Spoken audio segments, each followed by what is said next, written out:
Guinúis agus a cóide, is mis an talamh Pádraig Gargaire, Uachtarán Agadibh Ríoga na hÉireann, agus tá áthas orm fáilte Corromh go léir go dtí an Agadibh inniu. Good evening, everybody. This is the third discourse in our 2024-2025 series, which will examine artificial intelligence, or AI, from various perspectives with distinguished speakers who are experts in their various fields. So, officers also here present this evening are the Academy's Executive Director, Dr. Siobhan O'Sullivan, the Academy Treasurer, Dr. Mary Kelly, and the Academy Secretary, Professor Dan Carey. We are delighted to welcome you all to the Royal Irish Academy this evening for tonight's discourse entitled From Algorithms to Political Polls, Is AI Redefining Democracy? So, for some background, Academy Discourses are the oldest and most renowned series of talks in Ireland. The first discourses were presented in 1786. Historically, they were the occasion reserved for the most distinguished academics to first reveal and discuss their work in public. We now record these discourses and they're available on the Academy's website. Before we begin, we have some short Academy business to undertake. The minutes of our last discourse, AI and Genomics, a Future of Personalised Medical Care, which took place on the 26th of November 2024, were posted online. Since our members did not inform us of any issues with these minutes, I will take these as approved and I will sign the minute book after the discourse this evening. So we welcome our esteemed speakers for this evening discourse, all already seated to my right. Sophie Veld has 30 years of experience in European politics. She served as member of the European Parliament from 2004 to 2024. During those 20 years, she was a member of the European Liberal Democrat Group and its deputy leader from 2014 to 2019. She was member of the Dutch Social Liberal Party, D66, and joined the pan-European party Volt in 2023. Sophie is staunchly pro-European and a leading voice on democracy, rule of law and fundamental rights. From 2018 onwards, she chaired the European Parliament Democracy, Rule of Law and Fundamental Rights Monitoring Group that had been set up at her initiative in response to growing rule of law concerns in several EU member states. This was the European Parliament's first structural rule of law monitoring of EU member states, and Intveld is also the architect of the annual Rule of Law report, the most comprehensive annual health check of the democratic rule of law in Europe. Other policy work covers a range of issues, including privacy and data protection, LGBTI rights, gender equality and reproductive rights, asylum and migration, as well as state aid, pension rules, golden passports and sanctions against Russia. That sounds like a very busy list of things to be in charge of, Sophie. Sophie, you're very welcome. To Sophie's right, Mark Little is an entrepreneur and journalist working to understand the impact of technology on media and democracy. Mark is the co-founder of Kinzen, which used AI and human analysis to detect online harms, and the founder of Storyful, the world's first social news agency. Mark has worked on trust and safety issues at Spotify and developed media partnerships for Twitter. He's a former TV presenter and foreign correspondent for RTE and was a member of the Future of Media Commission tasked with mapping the future of public media in Ireland. Mark, you're also very welcome. And to the left, as you're looking, not to the right as you're looking, sorry, I'll get that correct. The discussion will be moderated by Gary Murphy, Professor of Politics at the School of Law and Government at Dublin City University and a member of the Royal Irish Academy. He has held visiting professorships at the University of North Carolina, Chapel Hill and the University of Notre Dame. He has published extensively on modern Irish politics and is a regular contributor to the print and broadcast media. In fact, the last number of days has been quite busy, one would have to say, for Gary, spending lots of time on a range of political commentary across numerous RTE, Virgin Media, you name it, so he's been very busy. So without any further ado, over to the discourse, and Gary, I'll leave it up to you. Thank you very much. Thanks so much, Pat, and thanks for the very kind introduction for all three of us. And Sophie, it's great to welcome you to Ireland. I know you flew in earlier today, so it's great to have you here. And Mark and myself go way back, so it's good to see you again, Mark. We would have shared a television studio decades ago when you would have been anchoring the RTE television coverage. That's right. And you must be running on coffee at this stage, are you? I know, I got a few hours last night at least, so I'm going to kick straight into it. This has been christened the sort of year of elections, and all three of us here, and I think the whole room is cognizant of the fact that elections do not equate to democracy. We can maybe play around with that a little bit later on. I think there are something like 4 billion people who were eligible to vote in some election across the globe this year, but we, as I said, we understand that elections and democracy is not quite the same thing. But I'm going to go to you first, Sophie, and just ask you the straight-up question that we're here to discuss, and we'll get into some of the nuances. But bluntly put, is AI redefining democracy? You spent a lot of time, as Pat so eloquently described in his introduction, fighting the good democratic fight. So is AI redefining democracy in your view? A nice easy question to start with, of course. Well, let's start with what you said, which is absolutely true. Democracy is a lot more than just elections. I always like to underline that Russia has elections, but it's not a democracy. The same applies to other countries. Does it have an impact on elections? Of course it does, but it's only one of the tools in the digital toolkit. There are so many other tools, and I don't think that we should consider it a threat, but there are very obvious risks. That is why, certainly in the European Union, we try to regulate, but there I have to say that the regulation is weak, enforcement is even weaker. So if we underestimate what AI can be used for, then it might become a threat, but it's not the technology itself, it's how it's being used.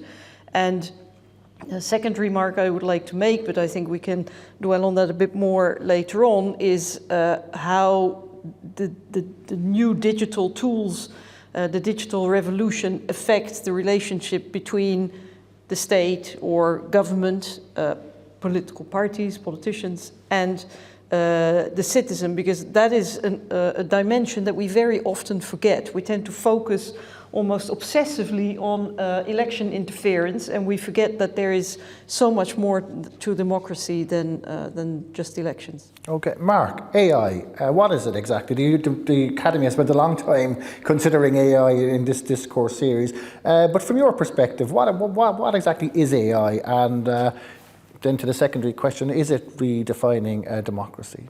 So I'm going to be as bold to ask in the audience, how many people are using a form of AI in their daily routines, like chatbots? Great, welcome to the pioneers, it's great. I'd like to inform the rest of you, you've all been using AI for the last 15 years. AI is actually a description of a bunch of tools which go back in their modern form to the recommender systems. When you go onto Netflix to work out what you want, or Spotify, or you're on a news website, there's a little robot sitting on your shoulder telling you what to do next, because it's programmed to do that, and that recommender system has been unconscious. The difference now with generative AI, which is basically just trained on a lot more data to do a lot more things, that's the generative AI revolution. This is now much more conscious in our lives. But the three things that make it different, I think, from previous digital transformations like the internet or social media is, first of all, speed. I mean, it took about 150 years for the steam engine to actually have its full global impact in the Industrial Revolution. It took, with the invention of computers, about 50 years. And then social media is maybe 20 years since it's had its full impact on us, and now 2 years since ChatGPT came along. So that's the first thing, is it's an exponential speed. The second, I think, is potential impact. And there's a famous law in technology development called MRIA's law, which says we always overestimate the impact of technology in the short term, but underestimate its impact in the longer term. And we are starting to see in some sectors, like medicine and I think education, a sort of shortening of the 21st century into the next 5 years, where the kind of trial and error for public research into cures for diseases is going to happen in 5 years where it would have taken 50 to 100 years. So the impact of this is enormous. The problem is we're not quite sure which are going to be impacted. And the final part that's different is control. So when the internet came along, it kind of was led by disruptors who unseated the existing corporate powers. Today, all the big players are consolidating their power. And as of this last couple of weeks, we have the unprecedented situation where Silicon Valley and Washington, D.C. are melding together and fusing with Elon Musk and also the more quieter people in Silicon Valley. And we now have a situation where the United States is no longer taking a democratic approach to the ownership of the AI. So we have China leading the way in many AI developments, and this new fused Silicon Valley-Washington axis in the United States, leaving us, I think, exposed. And that sense of control for me is probably the biggest potential damage to democracy. It's the fact that every voter in this country, in the next 4 years before the next election, will feel some impact in the way their education is being conveyed, the energy being used in our country, the infrastructure, the health. But how do we translate the concerns into the political dialogue? And that's the second weakness I see for democracy.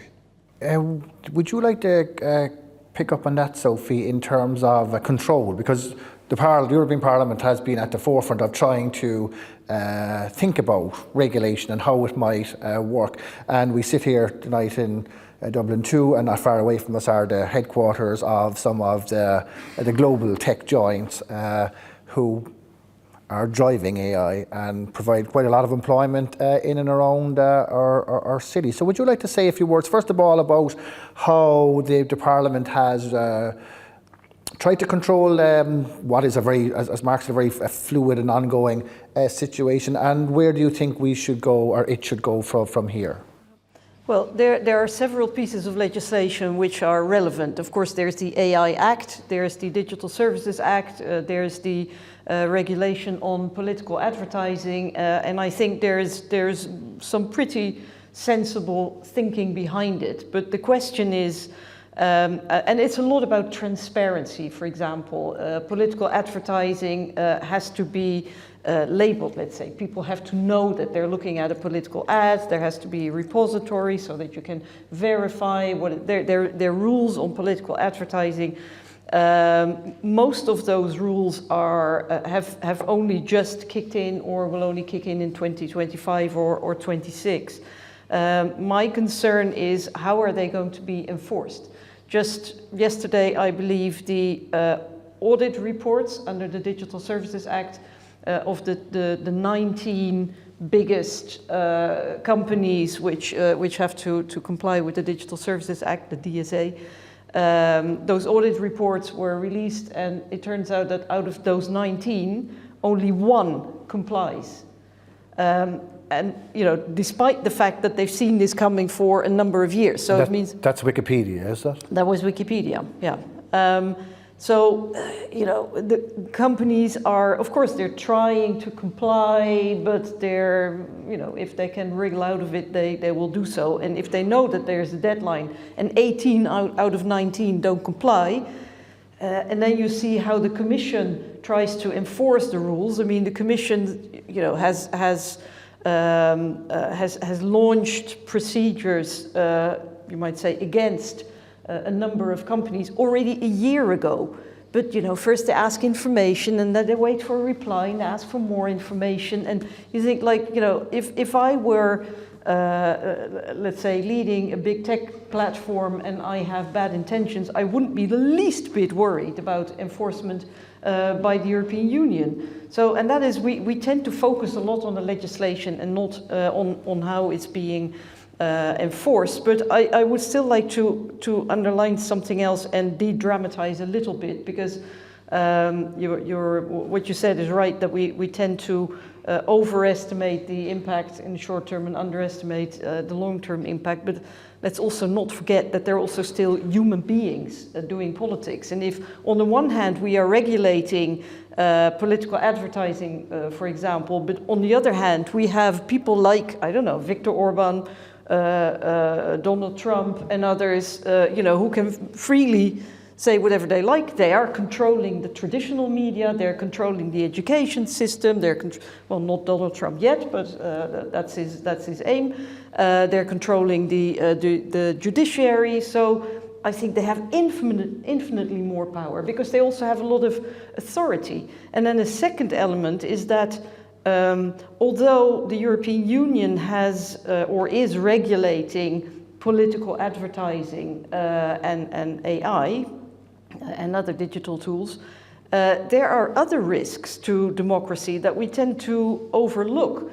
For example, the use of AI is regulated in detail, but it gives a lot of powers to, for example, police and intelligence services.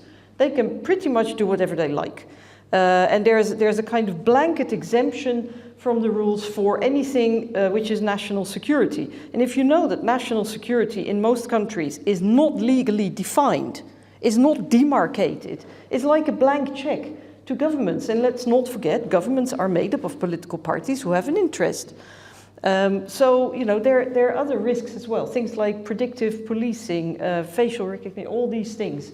And that too has an impact on democracy. It has an impact on freedom of speech, on civil liberties. It has an impact on things like, you know, the freedom to demonstrate, freedom of assembly. And those things are also part of democracy, just as much as election campaigns. Before I bring Mark back in, could I just ask you, Sophie, maybe to expand a little bit on how you might see that enforcement happening? Can it happen? Can it be? Can the what you and your colleagues in the Parliament have been spending decades at can actually, and that you so eloquently describe, but can we do it? Can it be enforced? Of course, we can do anything we like. But we have to, first of all, there is this very bad habit in the European Union to decentralize enforcement. We have European laws, but then we count on national authorities to enforce the laws, and that doesn't work. Because national authorities in many different areas, and not just big tech, but it may also be environmental agencies or state aid or whatever, they just tend to be very close to national politics. And we all know that there's been a lot of criticism of how, for example, the Irish authorities have enforced the GDPR because they are so, you know, because all the big tech companies are based here. And and I know that there's, from friends of mine who are working, I have big friends in big tech companies, I do. They won't ask you to name them. And they are now, they're going to push for more centralized European and more independent enforcement, and I think that would work better. But the second element is that it is just excruciatingly slow and ineffective. I mean, if you see how this Brazilian judge tackled Elon Musk and said, "Dear Mr. Musk, I want I want you over here and sort out your legal problems, and if not, we close you down." And that's what he did. You know, for a month, X wasn't accessible, and then Elon Musk complied. Whereas here, you know, as I said, he's not the least bit worried. I mean, the worst that he was facing from the European Union was a letter by former Commissioner Thierry Breton, who warned Elon Musk for the very last time. You know, I mean, we have to get serious about enforcement. Enforcement is absolutely the weakest spot of the European Union.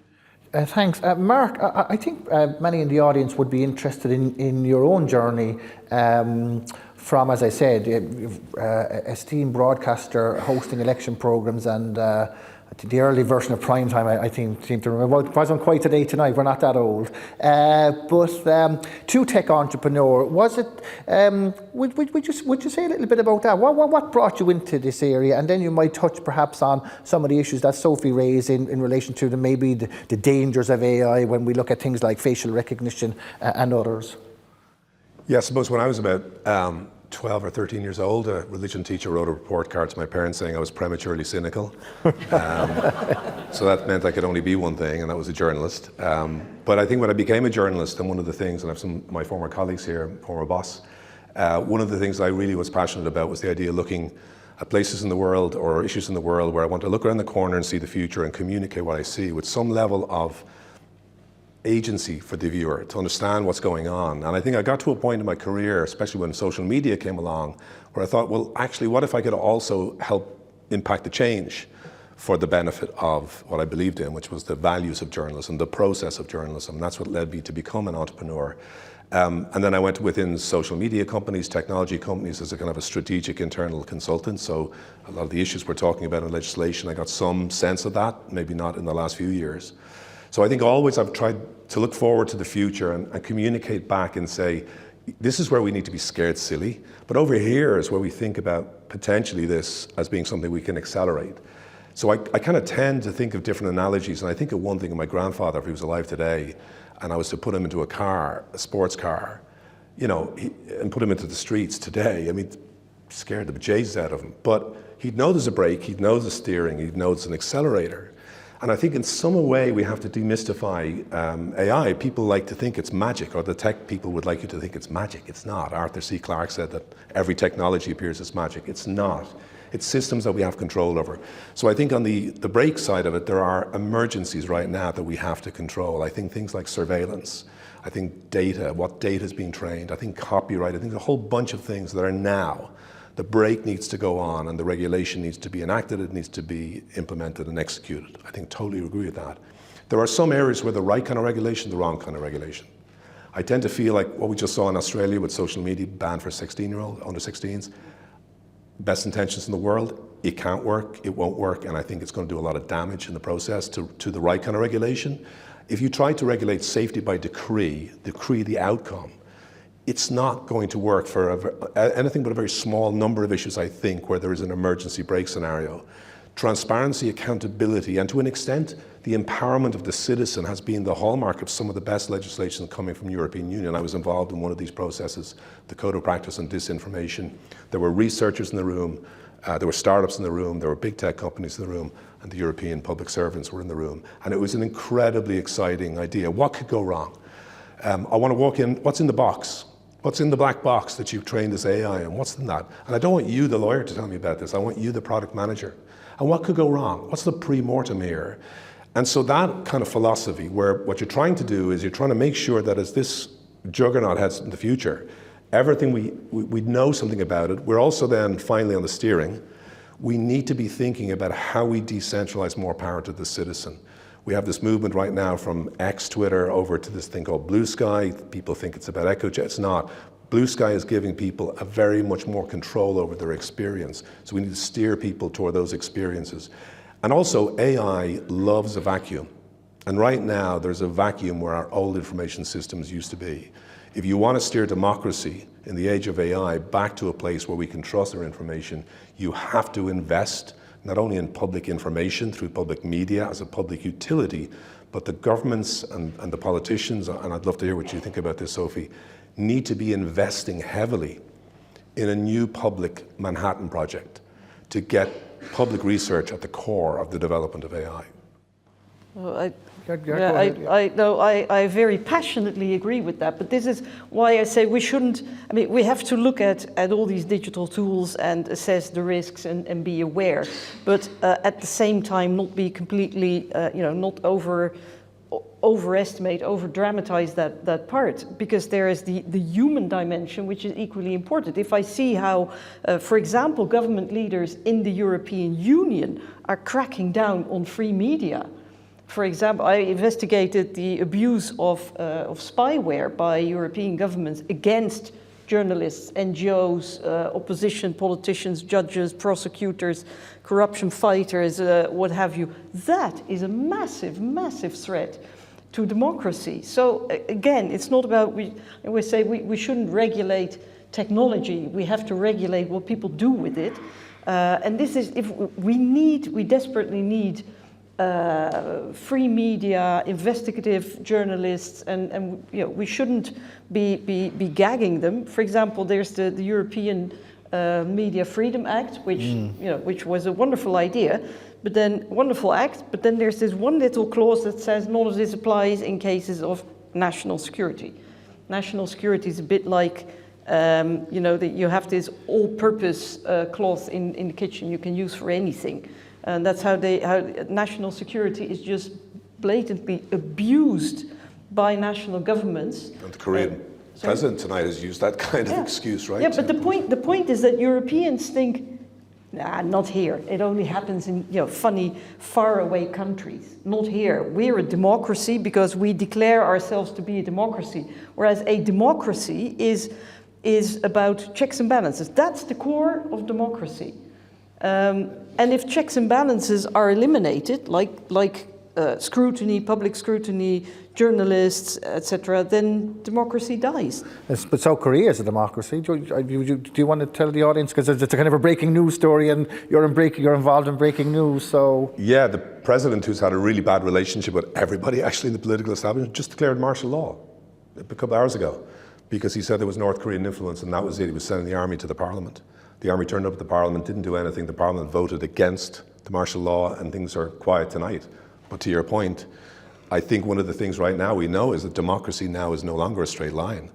We've got people who are selling people a sanitized vision of the past, make insert your country great again. And then you got these people who are selling the future as a science fiction story of us going to Mars.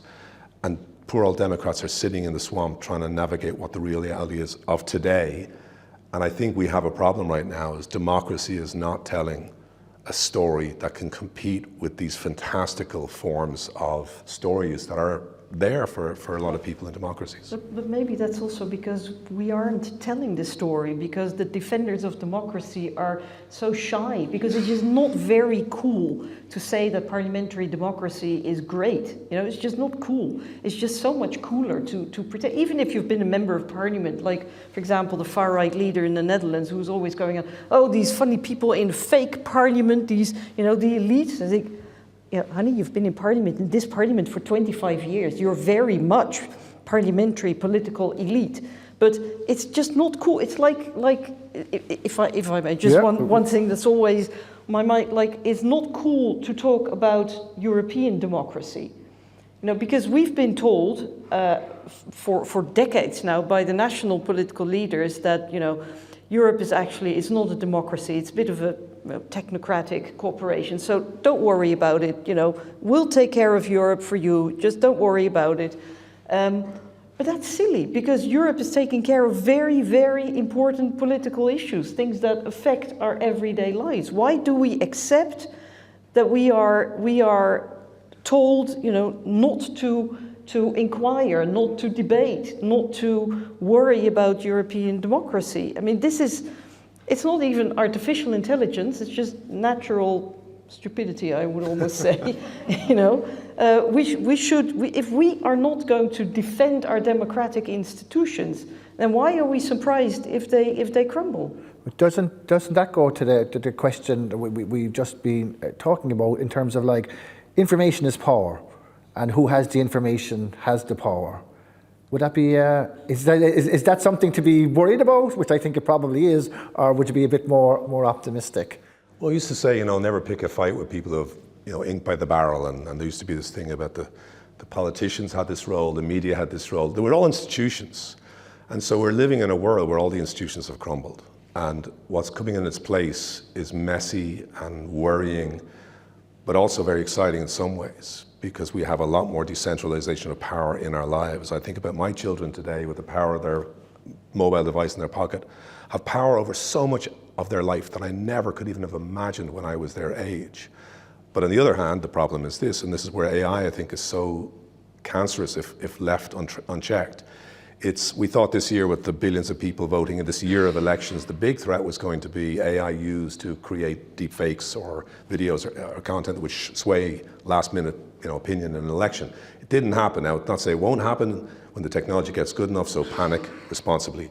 Where it's really been impactful is two areas. First is persuading everybody that everything they see on the internet is false. It's what they call the liar's dividend for those of us who work in disinformation research, because the dictator, the autocrat, the anti-democratic force loves the idea that you distrust everything. Because now everything's a lie. They don't have to persuade you of the truth of what they say. But more pernicious than that is this idea that because of artificial intelligence, we can now live in our own personal realities. So the break between us as citizens and the politicians is now total. So in the United States, the most egregious use of AI I saw was when there was a hurricane, North Carolina? And yeah, North Carolina. Images came forward of his child sheltering with a wet dog, and it was heartbreaking, and it was used to blame the democratic politicians for the suffering of the people, spread by people who are checked and said, I know it's false, but it speaks to a bigger story. And so when you're in that, and I think a lot about John Baudrillard describing hyper-reality in the United States back in the 90s, the Gulf War didn't happen. He did some great work about when everything is aesthetic and feeling, and your own personal feeling about something like inflation, but the reality is not there, that kind of hyper-reality is impossible for democratic stories to compete against. And that's where AI plays this kind of, like, almost the frog boiling in water. You don't know it until you're dead. So to the United States and AI and disinformation and the questioning of election results, I mean, it would have only taken, I think, about 150,000 people in 4 states maybe, for Kamala Harris to have won. I mean, people say there's a really decisive victory, well it is, but it's also the third narrowest result in American history. Dan would know this as much as anyone else here. So it's really narrow.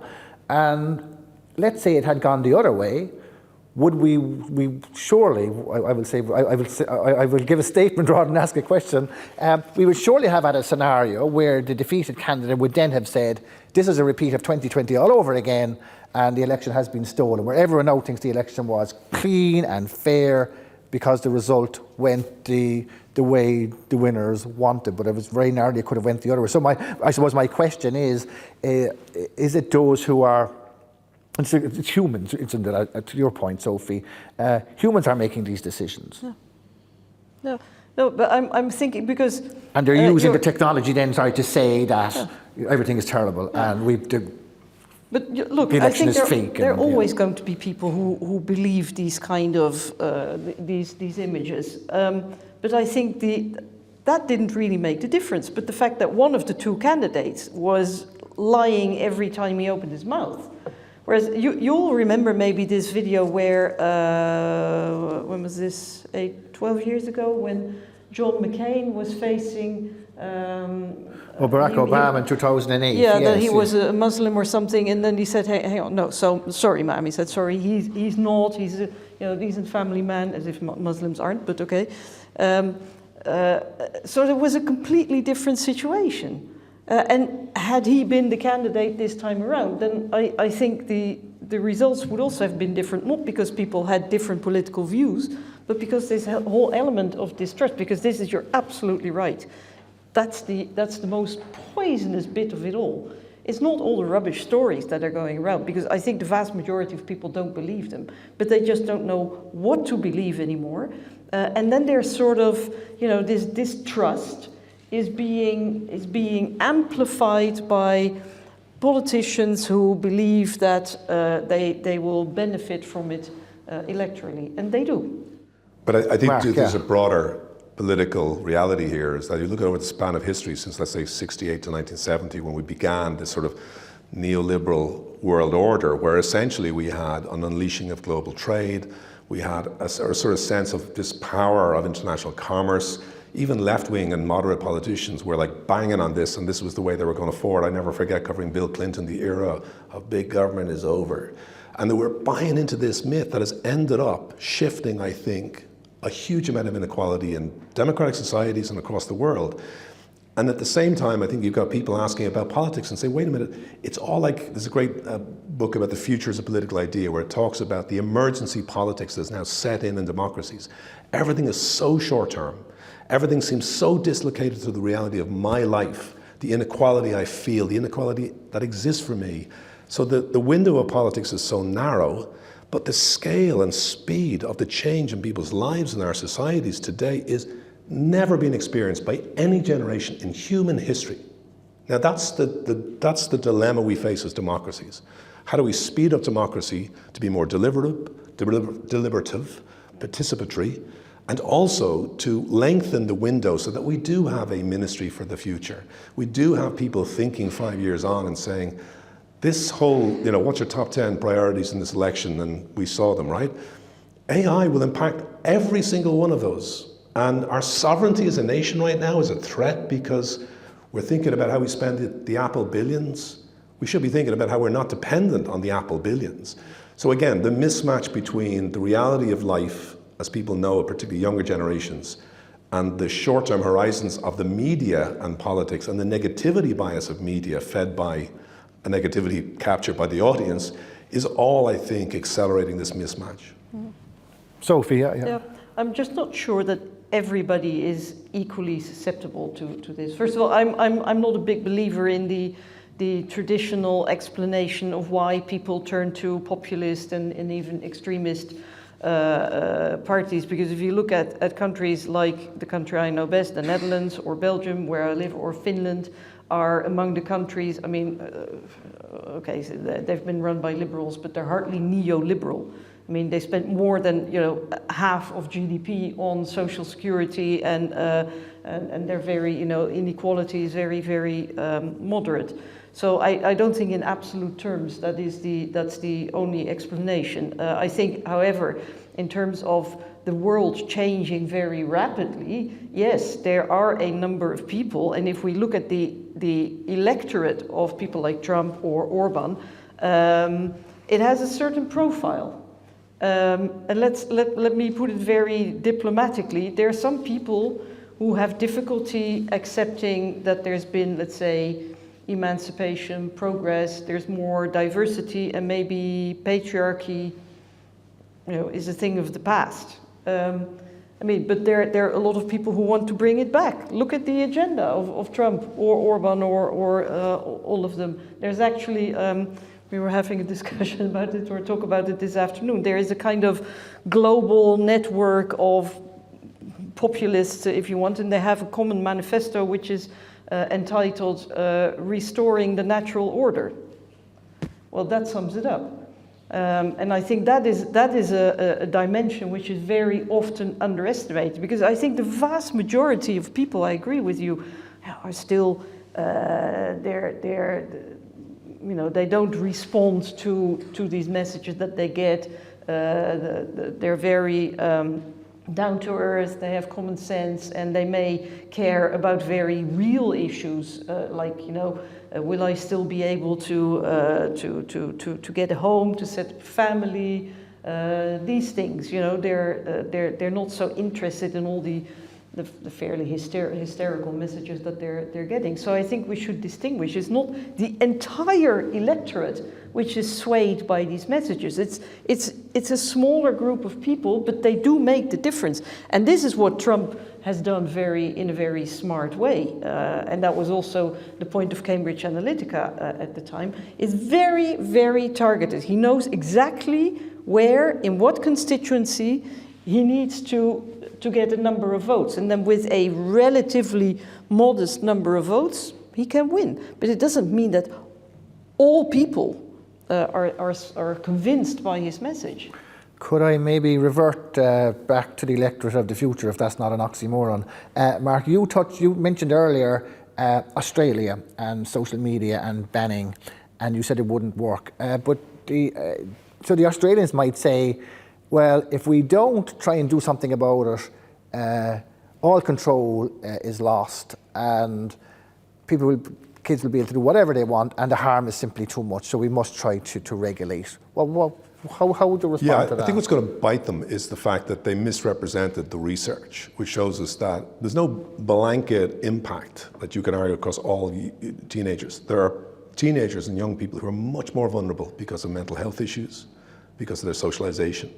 And as a consequence, the impact, and this is the same, I think, broadly across populations, problems like misinformation don't affect 99% of the people, to your point. It's a particularly vulnerable group. And so just like you would not pass hate speech legislation that had a fuzzy definition, or misinformation legislation that couldn't work, similarly with this, they're going to find that they've taken away the rights of a very important group of people in a society for the impact of research that's not credible. And they're going to then ask the rest of the population to have to use passports or IDs to try and verify themselves, which then produces more data, which is now in the control of the tech companies. The tech responsible, which is to close down everything that has any hint of being caught up in the mesh of that legislation. That's the kind of approach that I really, really worry about. I'm someone who's spent a lot of my life concerned about mis and disinformation. I really worry sometimes when I hear politicians saying something must be done about it, cherry-picking certain research. And also I think because it's the far right now are the people that are living in that world, a lot of establishment politicians, with all due respect, kind of are using these kinds of legislations as a way of currying favour and also keeping the kind of barbarians at the gate. I worry about that because in Ireland, for example, the next election, and Gary, you'll know this better than I, the last quota, right? We've got 174 seats, but the last quota in each constituency will be, I think, up for grabs for anybody, and it could be someone from the existing moderate part of the world, just hammering home on 4 or 5 issues they know 10% of the people in that constituency really worry about. And that's when we start to see the breakthrough. And then artificial intelligence plays a role because the recommender systems in our social media platforms confront us with the worst excesses of both sides, and the Overton window of what's acceptable to say about progress in human rights suddenly becomes pushed further. And we look to our established media to tell us all it's true, and it's gone. And that's for me the kind of witch's brew here that won't take long to impact Ireland. It might be that last quota, but at the same time it will have a severe impact when the breakthrough happens, as I think has happened in other societies where the far right, for example, in Germany and France, have seen that impact, not by becoming 50%, but by getting to a really radicalized 10. Yeah. You could tell me I'm wrong now. No. I just for a quick aside. I mean, the centre certainly holds in Ireland over the weekend. If we go to the far left, people for profit lost a few seats, in fact, and there's no great appetite for that. The far right made no breakthrough for a variety of complicated reasons, I think. But I also wouldn't. Being as concerned as you are about these matters, Mark, I certainly wouldn't be resting on my laurels to think that Ireland is fine and Ireland is safe. And it brings me to the point which I wanted to touch on, which is this idea again about information and about power and who uses the power. And there's a lot of worry about artificial intelligence, but can it be a force for good? Can it be a force for good in our politics? And those of us who would like to see the democratic centre hold and flourish, can AI be a useful tool as distinct from our worries about controlling it and regulating it, Sophie? Of course that can be a force for good. We still need to regulate because the kind of things that you mentioned are indeed foreseen in the European legislation, which has yet to really fully kick in. But of course, and like social media have also been a force for good. And they still are, also for young people. I mean, that's why a ban is so silly, because yes, we want to protect them from harmful parts of it, but there's also a lot of good. That, for example, shy kids who would not, dare to go to a club, or I don't know, they get the opportunity to meet others in a very safe way, or to, so they have access to information that they might not get from their parents or their peers. So yes, of course, it can be a force for good.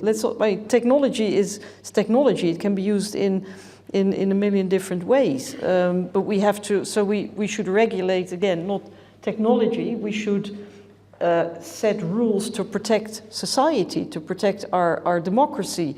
And that is not just technology, because, again, about the rise of the far right, yes, I'm also incredibly worried, but there are very few places where they actually have an absolute majority. And in those places, like in the Netherlands, where they're in power, they're only in power because the centrist parties agreed to enter into coalition with them.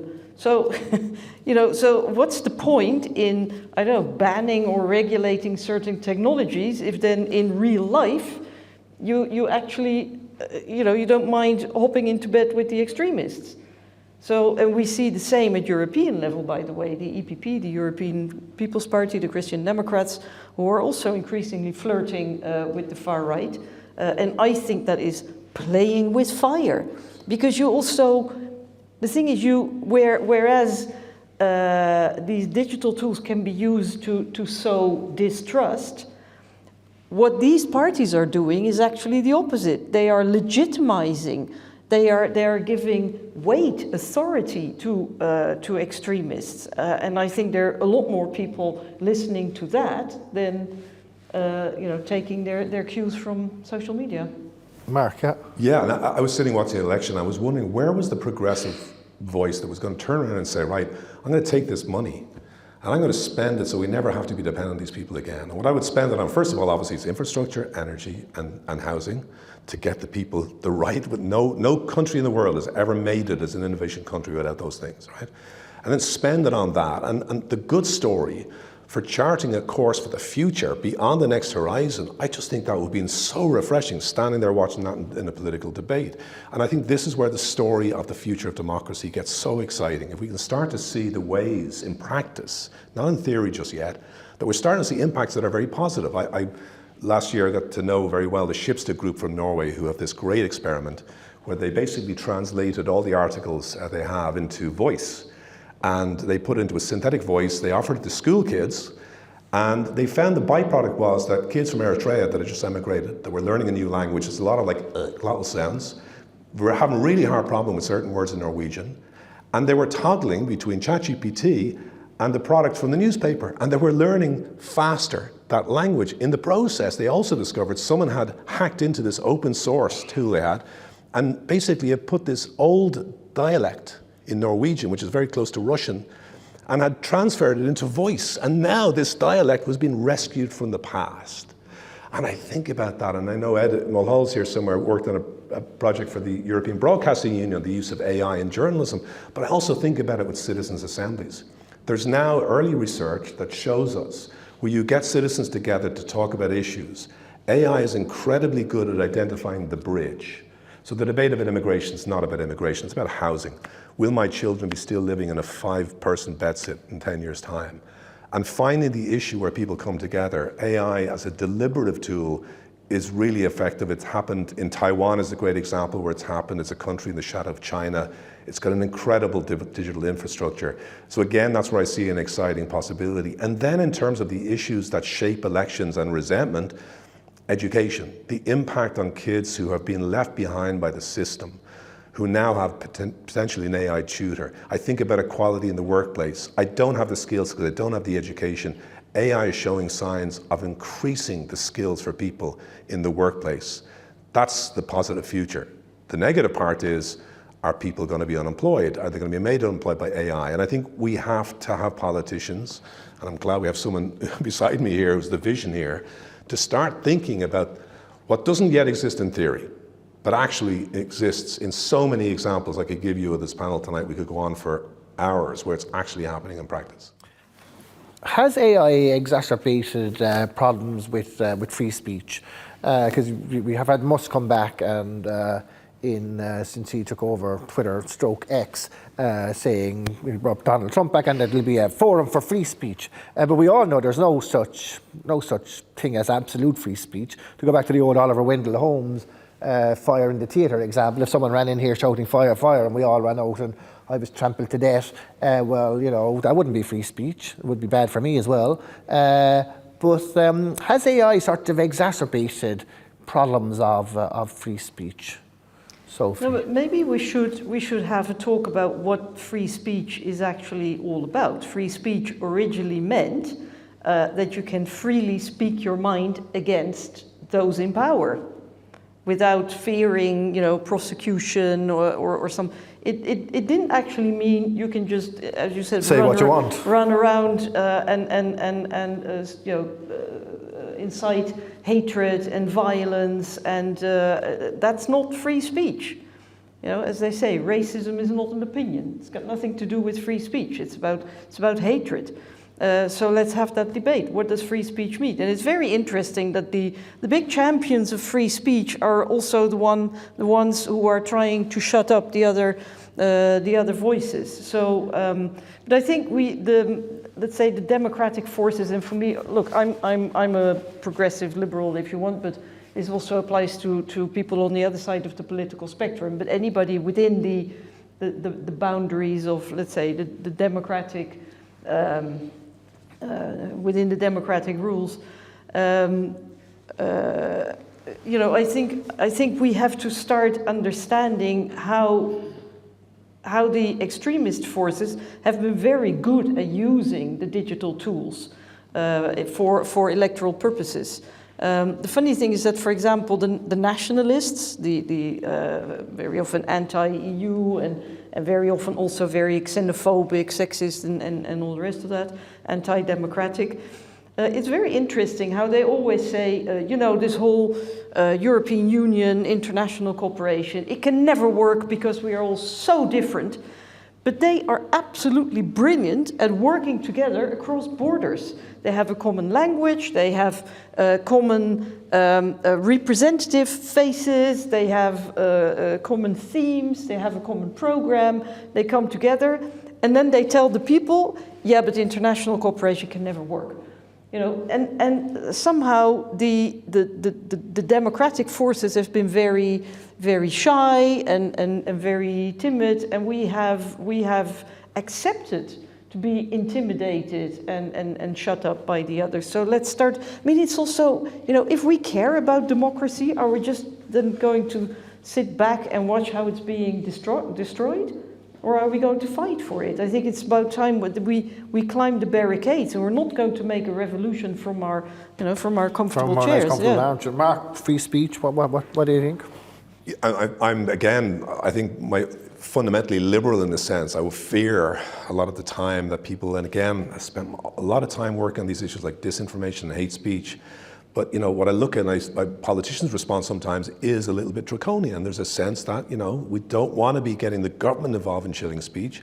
Scientific consensus changes. We can't say that truth is 100%. It changes. During the pandemic, I think we were too quick to jump on a certain set fixed idea, saying that's the conventional wisdom. So there has to be fluidity. But that is as nothing to the Alice in Wonderland scenario that we've been put into. You only have to look at X, where it's the kind of free speech that if you're having a dinner party and everybody had the right to say something around the table, and someone walked into the dinner party with a megaphone and literally walked up to everybody and started screaming insults at them, and then if they left, they were going to be accused of censorship. That's what you have. Elon Musk now, and it's been going on for quite a while, has changed this algorithm. He talks about we are the media. No, the media has basically been devalued and sent away. The new elite, the new media is Elon Musk, who's tweaked his algorithm to put his tweets up further, to suppress people of a certain political viewpoint in the name of free speech. I still can't believe that he gets away with that. So I think the appropriate response here is to know where the limits are. This is an incredibly difficult decision at the margins. What is violence versus what is just a nasty opinion, what is absolute dangerous misinformation. But what's happened now is all these people telling you about censorship are the ones who are using things like inauthentic behavior, where we see this with the debate about immigration in Ireland, the Dublin riots. Many of the accounts that were jumping in with those shamrocks and those Irish flags were not Irish. They weren't even real. They were bots. So this idea that in somehow we need to have this return to the liberal values of the 19th century and the people that are carrying us there as Elon Musk is just complete fabrication. But this is, if I may, because all of these things that you mention now are now officially banned by EU legislation. But then why is the Commission so slow in enforcing it? I mean, it's all very well if the Commission is going to enforce it next year or the year after, but that's after the elections. Well, this raises an issue, but the real, I think, original sin was the business model of social media, which essentially is driven by advertising. And the algorithms were primed to show you things that made you feel the most emotion, because that's more likely to buy something. And so as a consequence, the system is gamed in its original format. And if that gets touched, that's why these social media platforms will do whatever they can not to let a researcher given permission by the European Union to go inside the black box. And I think Frances Haugen was in Dublin about a year and a half ago, and we had this conversation. I realized talking to her that only about 200 or 300 people in the world right now understand how the black box for the algorithms in social media actually works. And we're a bit like 2008 with the financial system, where the banks built these derivative products, lost control, nobody knew what was going on, and the financial system collapsed. We're at that point now where I think the social media companies are trying to prop up this as long as they can. But the business model, back to the PowerPoint, is actually the more damaging part of this, and that's where the problems with free speech come, because the incentives then are for the angriest, most outraged voices to drown out the people who want to have a good faith conversation. Yeah, but the point is, are the politicians who are currently in power, and there's a growing number of extremist leaders, we're going to have one in the White House soon, are they the ones who are actually going to regulate or enforce? That's the problem. It's not so difficult to tackle the problem technically or with legislation, but is the political will there? Because those who are going to be in power have absolutely no interest in regulating. That's a very good point, I think, about political will and political power. So, and what you were saying, Mark, that politicians react sometimes a bit viscerally or quickly. Let's face it, we know we're going to have a government, and when it's thinking about tech regulation, it's going to bring people in, it's going to bring the regulators in, but it's going to bring in the owners. Whether Musk would deign to come to Dublin or not is maybe a moot point, but it's going to bring in X and Meta and Google and all the people here who have thousands employed, and is that a concern? I mean, so it's like politicians get their information, it doesn't kind of drop out of the sky. They have advisors and they have the permanent civil service, which can be very slow to react sometimes. So I suppose my question or my point is, who are they going to listen to? Who they want to listen to is the more important, right? Because in Irish parliaments or parliamentary democracy, what will happen is they'll bring some poor sod into an Oireachtas committee who will have been trained by the lawyers and the policy people for 3 days beforehand and will be there to soak up like a sponge whatever performance has to go on from the politicians. Whereas if they said, listen, I tell you what we want to do, bring us in and give us an audience with your group product manager for your AI products as they impact the surface, the customer service. And we're going to get a couple of researchers to come with us from DCU, UCD, Trinity College, and we're going to go in, we're going to find the group product manager, it's going to find us the engineer who knows what's inside the black box. We're going to say, what's in the black box? What's the algorithm doing? What data is being trained on? And then we're going to say, where's your break if that goes wrong? And then we're going to say, that product you're launching next month, what's the worst could happen with that? Have you thought about that? And internally, they have what they call red teams.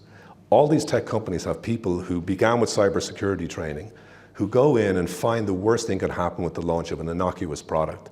So all of this thing is happening inside the big tech company, but the policy people go along and go to the Oireachtas and committees of the parliaments of Europe, and they're the ones who turn up. It's like being caught for drink driving and your lawyer sitting beside you in the car, you know?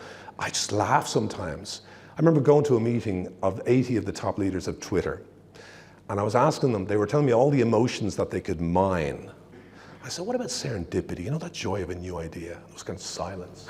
And the guy beside me from London said, you know, this misogyny, this hate that is filling Twitter, what are we doing about that? Another silence. And then someone picked up and moved on. Like, you know, the conversations are not happening at leadership level. They're going down to the engineers who are building the things. So again, where's the break? What's in the box? What's the worst can happen? And I would love the Oireachtas to go on a field trip into these companies where these people are. And you'll be amazed. Like, I remember in Twitter, we had one guy responsible for trying to close down ISIS on Twitter. And he built a little hack, a spam detection filter. And he literally had a computer, and all he would do all day was press the button as he was getting his dinner, which was killing an ISIS account. One guy in the entire company responsible for keeping terrorism off the platform. And it was stunning for me to see how little's been done, and then in other areas, how much investment is happening. So I really want them to talk to the right people. But this Sophie, this is part of the audit. Earlier I referred to the audits which have been done on the 19 companies which are covered by the Digital Services Act, and the reports have just been issued yesterday or 2 days ago. And it's exactly, you know, what is in the black box. What have you done to mitigate the risks?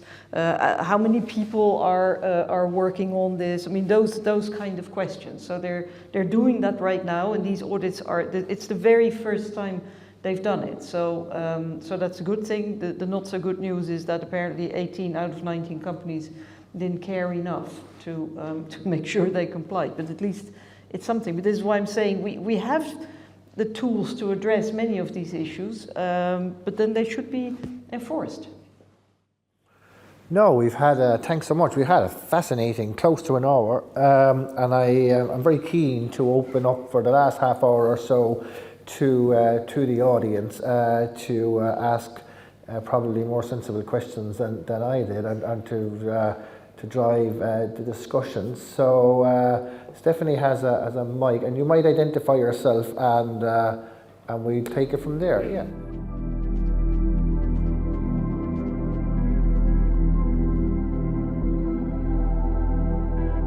I vividly remember sitting with Patrick Neary, the financial regulator, in the primetime studio, 7 minutes I'll never forget. And it's like the Wizard of Oz, the last scene, where you realize it's some person behind the curtain who knows not what they're doing. So I live with that a lot, because I think now, what would I do if I was to do exactly what you're saying, if I was to create the kind of intervention from the public sector that could potentially give us the checks and balances. I think an early way of thinking about this is the European Digital Media Observatory, which is part of one of the things that sits behind the DSA, the Digital Services Act. It's a bunch of researchers and people around Europe who have come together to try and get as much data as they possibly can about the spread of online harm. And they used to use a tool called CrowdTangle, which was owned by Facebook, and that gave you an indication of what was trending. You could spot manipulation because it was artificially trending. And guess what? Facebook closed it down. It was the only open access you could get into Facebook, and it was closed down. Now, that's the kind of thing I think that should be illegal. I think more than that, if we could find a way to have these supranational structures like the European Digital Media Observatory filled full of researchers, and we've got in Dublin some of the best with online harm and AI explainability. And that I think could be a way to get past this, to have an absolute oversight where every country should have a local observatory who's got access to the ongoing development of these products, and essentially works on a co-development. So similar to food labeling. I think eventually the solution will be you'll walk into any digital product, and if you so wish, you'll open up a label which will tell you, similarly to the carbs and the proteins, what's in this piece of content or experience you're having. There's a piece of music created by AI. How much of that is from an artist? How much of it is human? What's the provenance? Is there money going to that person? So these systems, I know it sounds very complicated. It's hard but not complicated, if that makes sense. But we have to put it in the hands of qualified researchers, public service researchers, who get the imprimatur from EU and from the governments to literally turn up on the door and knock on the door and say, I'm coming in. Where's the break? What's in the box? Sophie? I think that the DSA is taking a step in that direction. It's also in addition to the legislation and the actual enforcement, there's a whole infrastructure there there's a board made up of the national oversight bodies. There's also some other sort of academic panel of experts on algorithms, and then so there are lots of people involved in the constant monitoring. And as to the issue of liability or maybe responsibility, they're also taking a step in that direction, because the platforms for a very long time have said, we're just a platform, we're not responsible for any of the content. And that is definitely changing. They have a responsibility for, the stuff that is that's posted on their or traded or sold or whatever on their platforms. But I think you're absolutely right. Further steps should be taken. The bit about the checks and balances was a different point. It's that let's say governments, states, government parties are using digital tools to eliminate checks and balances, to eliminate scrutiny, to silence journalists, to silence independent oversight bodies, to silence prosecutors, to silence opposition politicians, to silence NGOs. We see more and more, even in European countries, even in a country like the Netherlands, which until fairly recently was not entirely an unreasonable country, proposals to ban demonstrations from a certain for certain left-wing issues. We're really on a slippery slope there, and digital tools are being used not as an end in itself, but as literally a means, a medium to achieve a goal, namely increasing power for those who are already in power. I always like to say, the digital revolution has empowered citizens, but it has empowered the powerful infinitely more. So the gap has grown, and that is what we need to address. That has to, and that also, I think there, a part of the response or part of the solution also lies in transparency. I mean, public authorities have vast amounts of information about our private lives, almost everything. They now want what they call chat control, which is like unlimited scanning of our private messaging. But they have our health data, they have our communications data, our banking data, our all the data, anything we do. And I would like there to be the same absolute transparency that we should impose on companies to be imposed on public authorities, the ones that are supposed to be working for us. You know, they're not our bosses. So I think we need to restore the balance of power between the citizens and the state. We'll have to turn off the internet after that answer, I think.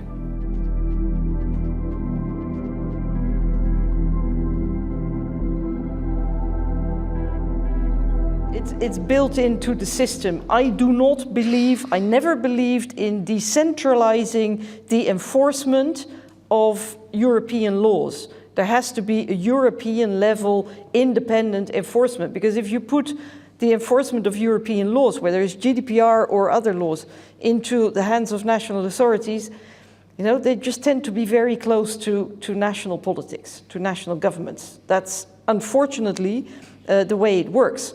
I get echoes from people who know from the inside that we see similar phenomena with the oversight of the DSA, where there is a lot of contact between some people in the oversight body and the government, and there's not supposed to be any contact.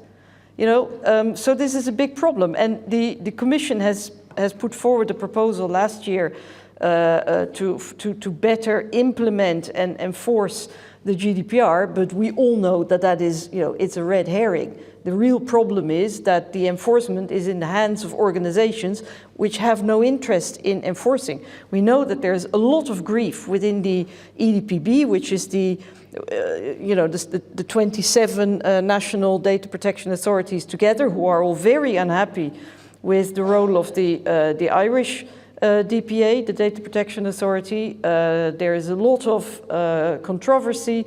I also hear from the friends I mentioned inside some big tech companies saying that they're also increasingly impatient, because although, you know, they would prefer there not to be any rules at all, what is even worse for them is if there are rules that are being applied unevenly in the 27 member states. So they too are going to push for a European level enforcement. And I'm not saying that anything that is done at European level is going to be perfect, but at least it's going to be removed from the direct interests of companies. Mark, I think Johnny's point, and Johnny's work on this is exemplary over the years, I know well.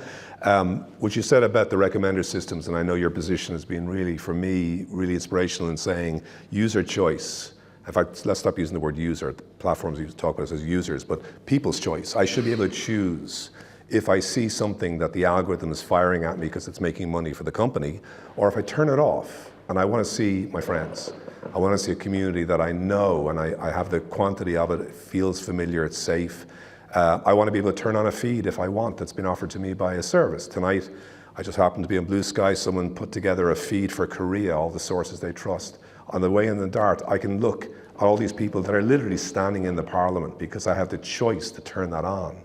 So the role of agency is something that's not being discussed, I don't think, on the agenda politically, is how do we give much more agency to people?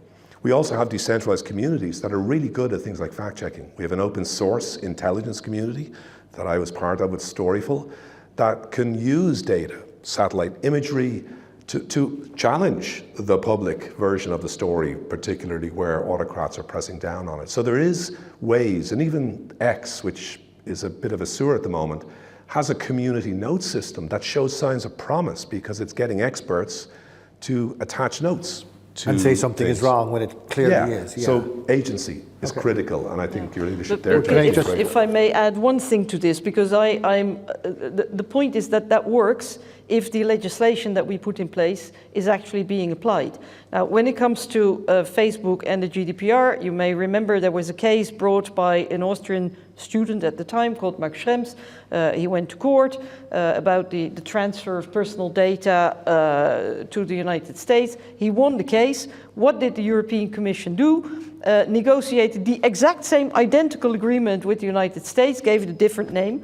Schrems went to court again, won again, and now the same thing happened, so now he went to court a third time.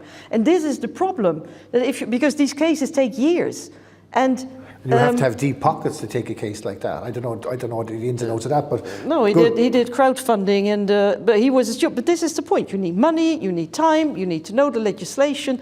Whereas, these laws and these institutions, like the European Commission or like the Privacy Commission, they're supposed to protect us and apply the law in order to give us that agency. But instead, they're protecting companies and politics. That's where the problem lies.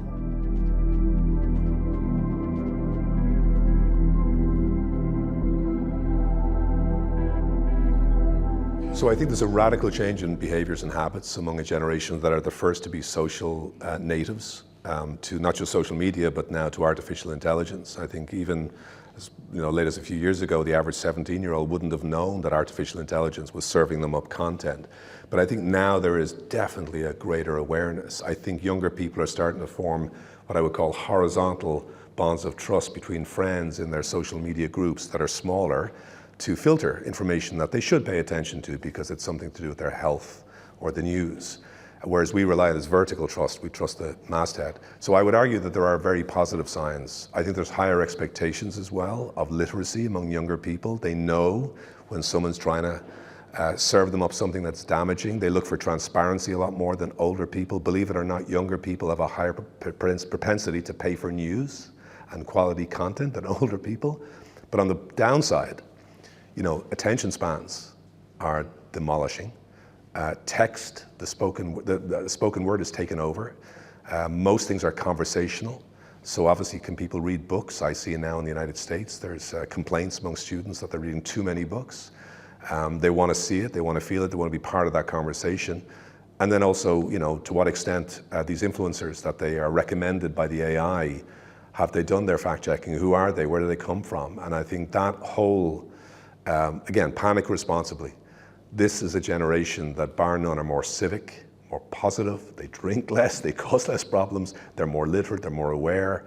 But there are people who are trying to take advantage of them, and their expectations as well will change.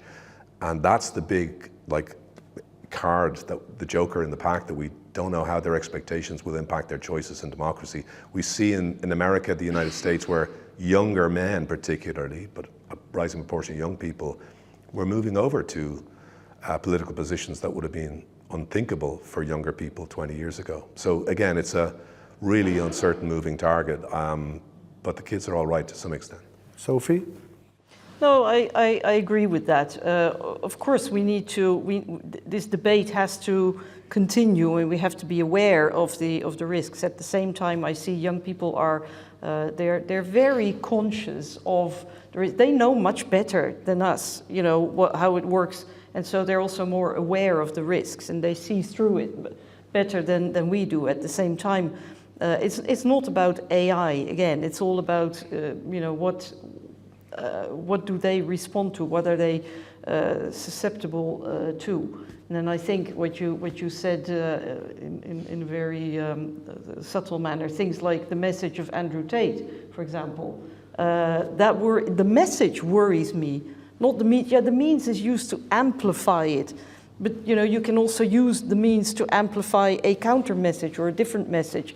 So the question is not the amplification. The question is, why is there this message, and why are they susceptible to it? And that is what is worrying. At the same time, I think worrying about the next generation is as old as mankind. So it's a perennial problem. Yes, they'll indeed. probably be all right.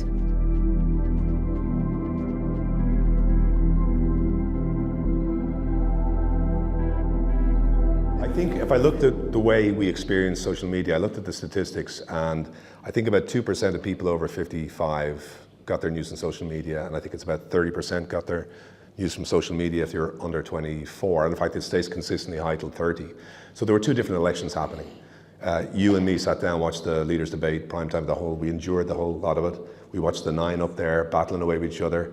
We were used to combat, political combat, and the young people like, turn that off now. I don't want to see in live time people shouting at each other. I'll get it tomorrow on TikTok. So tomorrow what will happen is maybe a couple of political parties might put out a clip that reflects well on their candidate, reflects badly on someone else. So the experience of that debate that you watch live at 9:30 in the morning when it's being consumed by a 24-year-old on the way to college is that 30-second clip, chosen probably by somebody whose incentive was to get views, so the incentive is to get the most extreme clip. There might be even artificial accounts on social media spreading that and essentially giving it an audience to get it to a liftoff point where the algorithm silently is watching. They have in TikTok what they call a heater system, where if they see something sparking, they'll push it further. And so that's how it all works, is that ultimately two different sets of people are watching the same event in real time or recorded or in clips and living in a completely different reality of the campaign. It's definitely not as bad here. To your point earlier, Gary, Ireland has a much higher listenership of public radio.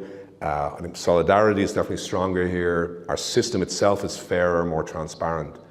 But that is how AI impacts the election. It creates your own personal reality, and it is open to manipulation that you are not if you're sitting there having that direct experience of the debate or meeting a politician on the canvas.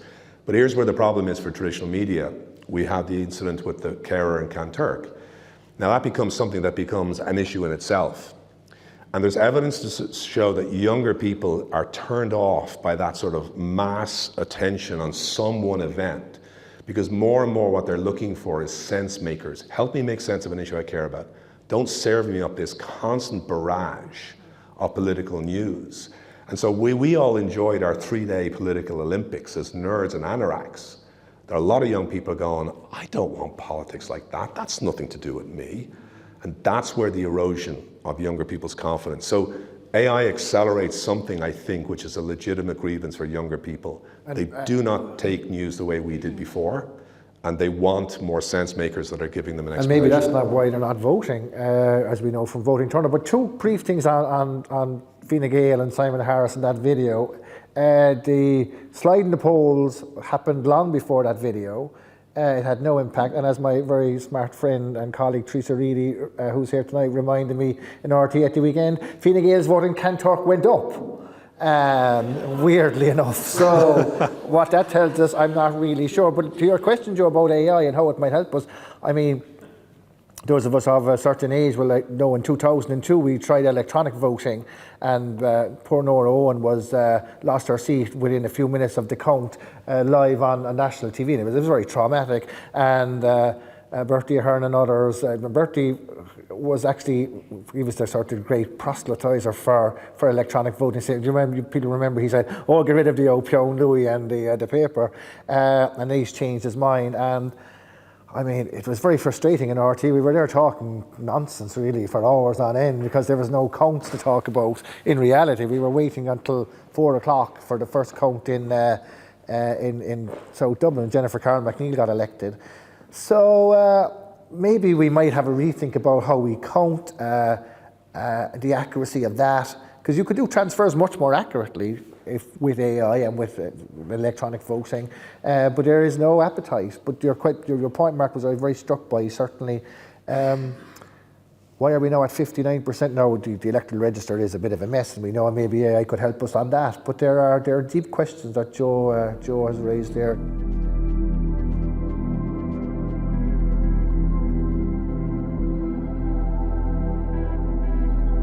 No, I think we absolutely can. I think, well, let's first start by using that narrative. I mean, I think I know absolutely nothing about technical stuff, but I do know how we can use things. And what let's say the other side has done, the anti-democratic forces, they've used AI. It's not AI which has made the narrative. They made the narrative, and then they used AI to reach people and to convince them. So that's why I said earlier, let's start by not talking down our own democratic institutions. Because if you listen to politicians who are, if you're interested in institutions, you're a bit nerdy. Well, that's not very inspiring. If you want to mobilize people and convince them, let's convince them of the importance of our democratic institutions. Let's convince them how precious they are. Let's speak out in defense of our democratic institutions. And the second thing is that maybe we should also, two things. First, you said rightfully, let's not give any mystical powers to AI. Ultimately, it's being used by people. I still fundamentally believe in human nature. And if you look at the history of Europe alone, never mind the rest of the world, we were perfectly capable of doing horrible things and bringing to power horrible regimes before social media and AI. So I'm pretty sure that we also still have the capability of getting it right and fixing things. And this is my third remark. These days it's a bit more difficult to be optimistic, that's true. But there are still reasons to be optimistic, because I do see people in the European Union fighting back.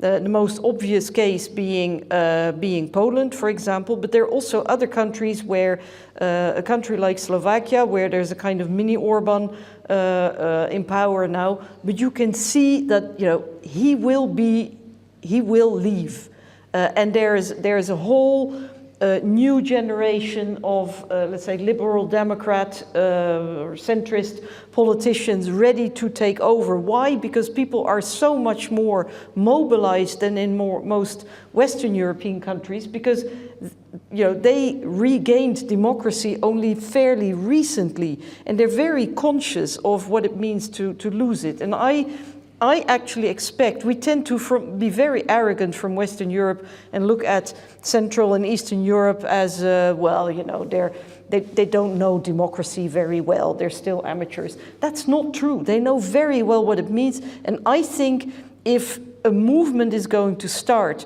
to defend democracy, it's going to come from those countries. Rather than Western Europe. I wonder, is it because they lived under the dictatorship? Mark, we leave the last word. The last word to you. If there's a characteristic of this new movement, I would say it's not defense of institutions. Too long, journalism was an institution, democracy was an institution, and it was a one-way conversation. I think today these things are more processes that we need to teach people about. The democratic process is sitting down and knowing you're going to lose at some point. Journalism is about connecting with a community that you serve and finding a way for the community to talk to you and tell them their needs. So I think the Citizens Assembly project in Ireland, while it's sometimes we can solve all the problems with that, it shows us about this two-way communication that we need to instill. And I think the biggest missed opportunity for Kamala Harris was when she went to the convention talking about democracy, it was fun, was the word she chose. Words that were not about active involvement in agency. And again, I think she ran a great campaign and probably couldn't have won it even if she ran an even better campaign. But that was a missed opportunity to give people a sense of this is a process, gives me agency. That's the core, I think. Okay, doke. Ladies and gentlemen, Mark Little and Sophie.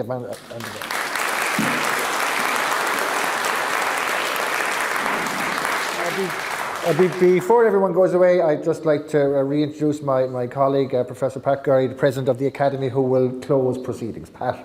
Great, Gary, thank you very much. And on behalf of you all, a sincere thanks to Sophie, to Mark and to Gary. I think it was a really interesting discussion that we all had, and quite often the way we determine whether it's been an interesting discussion or not is how exactly has the questions and answers gone. So thank you all, not just for attending, but actually for asking such interesting questions also. So this has now been the third Academy Discourse in our Artificial Intelligence themed series. The next discourse, Responsible AI, Is It Mission Impossible?, will take place on Tuesday, the 20th of March, seems like a long way away, at 6 p.m. Details will be added to the Academy website, www.ria.ie, as soon as they are available. And I suppose a spoiler alert, do not expect Tom Cruise to be here. That's just all I'll say. For any members of the Academy, if you haven't yet done so, please make sure to sign the attendance roll, which is in our book, I should say, which is outside in the library. So Ambassador, thank you again for attending, but also for asking a question. And of course, you would wear orange coming from the Netherlands, so that's great to see. So you're easy to spot. And thank you all indeed for attending the discourse. And do please join us now for refreshments. I don't know if it will include Appelgebak mit Slagerum or even Vanilla Vla, but we'll have some Irish refreshments perhaps, which might be just alcohol and some finger food. So please join us in the front rooms for that, and enjoy the rest of the evening. Thank you very much. Thanks, Pat.